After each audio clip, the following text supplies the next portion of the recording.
Guided access can be a very good tool if students aren't necessarily following directions.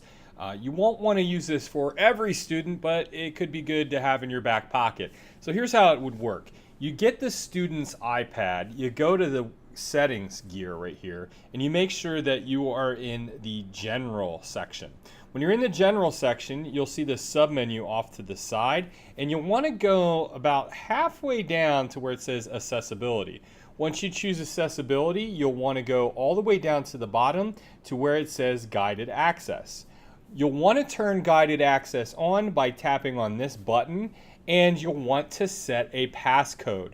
Now essentially what this does is when you have guided access on, it will lock the iPad so that the student can't get in any other application, and you can only use a passcode to get out of it.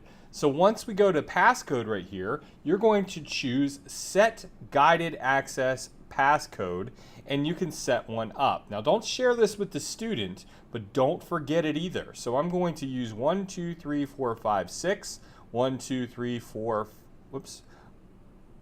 5 6, and then that is my guided access passcode. Now what I can do is I can go ahead and get into an app. And when I get into an app, so let's say that I want to, I'll get into Google Docs. I want my students to only work in Google Docs. I don't want them getting in any other application. Let's say that they open up their guided or their document. Now what I want to do is put guided access on. How I do that is the home button on the iPad, which is a circle button on your screen. Tap 3 times, and once you do that, that will activate guided access.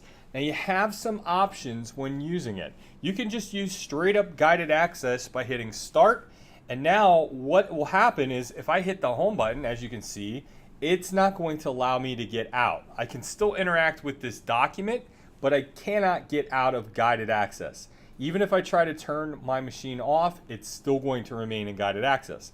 How I get out is I tap on the home button 3 times, and then I enter in my passcode. Now if a student enters in the wrong passcode, it will automatically lock them out. So once again, I got out of guided access. If I want to get out of it, I hit end, and now guided access is ended. Now if it's the end of the day and you don't want students to accidentally hit guided access by accident, you can go back to the settings section, go back to accessibility, and just turn guided access off. That way they don't accidentally activate it.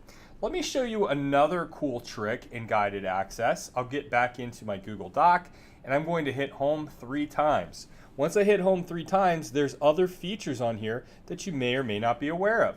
Down at the bottom, there's this options button where I can restrict access to the keyboard, turning the screen, meaning the motion, the volume buttons, and even the sleep and wake button. Okay, so I can activate that. I can also set the iPad and lock it for a certain amount of time. I would just need to turn this on and then say how long I want it to go for. So let's say that I wanted my students to work in Google Docs for 10 minutes. I would just set it for 10 minutes, and then I would hit start.